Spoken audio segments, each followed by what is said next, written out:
Alliance யூனிவர்சிட்டியில தான் வந்து அவங்க ப்ரொஃபஸரா இருக்காங்க. இன்னும் சொல்லப்போனா ஹெச்ஓடியா இருக்காங்க. அந்த அளவுக்கு பெரிய பொசிஷன்ல இருக்காங்க. ஸோ ஃபினான்ஷியலா இவர் வந்து ஸ்ட்ராங்கா தான் இருந்திருக்காரு. ஸோ எந்த ஆப்பர்ச்சுனிட்டி கிடைச்சாலும் நம்மளுடைய ஒரு ஆசைக்காக நம்ம நடிப்போம்.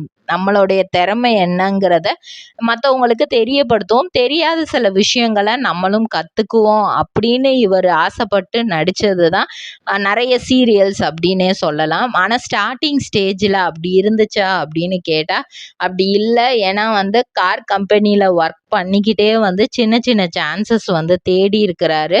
அப்போ வந்து பெருசாக அது கிடைக்கல. மலையாளத்தில் நடிக்கும் போதும் சரி, விஜய் டிவியில் நடிக்கும் போதும் சரி, இவர் வந்து ஃபேஸ் எல்லாம் பாக்கு மட்டை தயாரிக்கும் மிஷின் கிடைக்கும். அதற்கான ரா மெட்டீரியல்ஸையும் வருடம் முழுதும் நாங்களே சப்ளை செய்து வருகிறோம். நீங்கள் செய்யும் தட்டுகளை நாங்களே எடுத்துக்கொள்கிறோம். அதற்கான லோன் வசதியும் செய்து தருகிறோம்.